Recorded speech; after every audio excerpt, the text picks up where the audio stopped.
L'écrivain Antonin Malraux est l'invité de la rédaction ce jeudi. Bonsoir. Bonsoir. Votre dernier roman, Une poignée de blé, vient tout juste de paraître. Il est publié chez Albin Michel. C'est le 9e roman que vous publiez chez cet éditeur en une dizaine d'années, c'est ça ? Oui. C'est un parcours d'écrivain sans encombre ? C'est pas le 9e roman en tout, mais c'est le 9e chez Albin Michel, oui.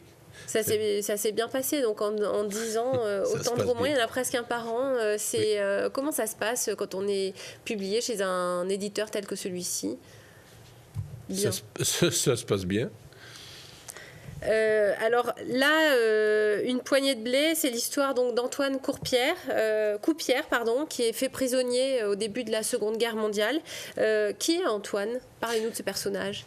Alors Antoine est un jeune paysan qui doit partir en 1939, mobilisé, envoyé dans le nord, dans la région de Sedan, fait prisonnier.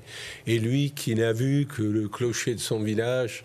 Auvergnat. De Saint-Santin-les-Roses, dans le Cantal. Auvergnat, bien entendu. Bon, il n'a pas vu grand-chose et il va être confronté à cette terrible épreuve.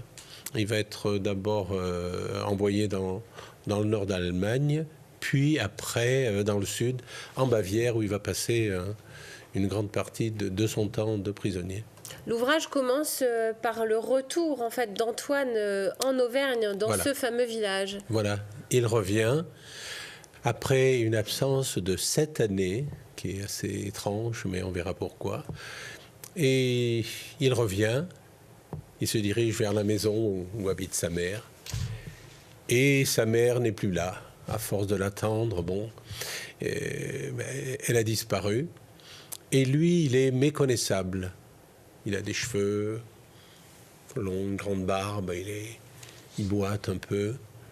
Méconnaissable au point que sa propre famille ne le reconnaît pas ? Voilà. Alors il va quand même chez son oncle et sa tante, les vieilles santes quand même. Et là, il voit que ces gens entendent quelqu'un. Ces gens entendent quelqu'un parce qu'ils ont un ouvrier agricole qui a eu un accident. Oui. Donc, ils ont fait savoir qu'ils voulaient quelqu'un. Et voyant cet homme qu'ils ne connaissaient pas, vous venez pour travailler ? Ben oui, mais mais ça, on va voir si vous faites l'affaire. Il ne peut pas s'expliquer. Et il dit mais lui, il les reconnaît. Il voit bien que c'est ses parents, enfin, c'est son oncle et sa tante.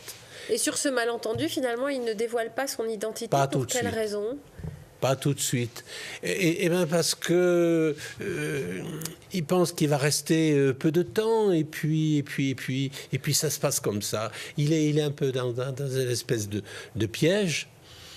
Et puis il va rester le temps des fenaisons, des moissons, des battages. Et ensuite on va quand même... Il va se faire connaître puisqu'il va avoir des copains, tout ça. Oui. Et là, il se rendra compte que tous les prisonniers qui rentrent, ne sont pas considérés comme les vainqueurs. Et il y a beaucoup de rancœur. Et surtout, pour lui, on se demande pourquoi il est venu si tard.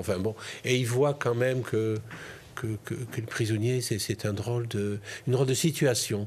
Il n'est pas bien. Il y a des gens qui sont bien avec lui et d'autres pas bien. C'est-à-dire qu'après le retour et finalement la nostalgie de sa terre natale, il aura envie de repartir. Voilà, et c'est pas tout à fait ce qu'il avait espéré trouver, surtout avec ce temps de retard.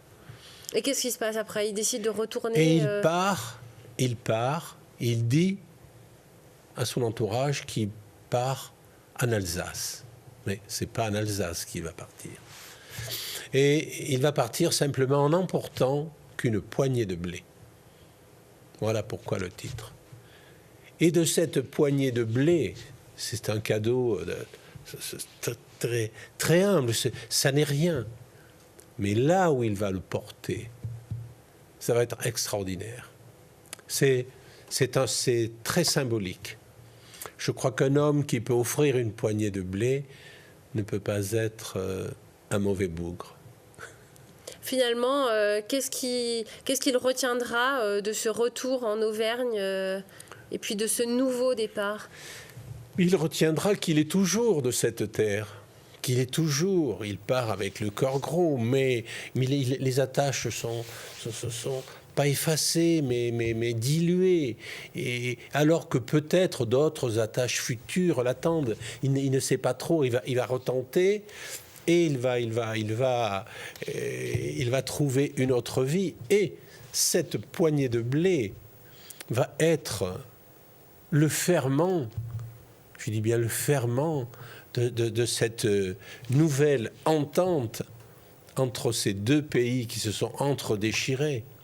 Et le symbole, c'est que deux paysans, qu'ils soient de France ou d'ailleurs, d'Auvergne et de Bavière, suite à des événements comme ça, parce que les familles aussi ont subi là-bas. Oui. Ça, on ne le sait pas. Mais... Et à un moment, ce geste, ce symbole, et quand il va ramener cette poignée de blé là-bas, chez les Baillerles, Johanna, la personne qui l'a sauvé, parce qu'il a été sauvé, il a été ramassé, mort dans un bombardement, etc. Eh bien, quand elle voit cette poignée de blé, elle la prend et elle va dans les greniers où est la semence pour la saison d'après, et elle jette la semence de ce blé français, elle la mêle au blé de son pays. Ça, c'est le geste fort. Merci Antonin Malraux. Pour connaître la suite, je vous invite à lire Une poignée de blé, donc publié chez Albin Michel. Merci. On passe à la nature dans un instant.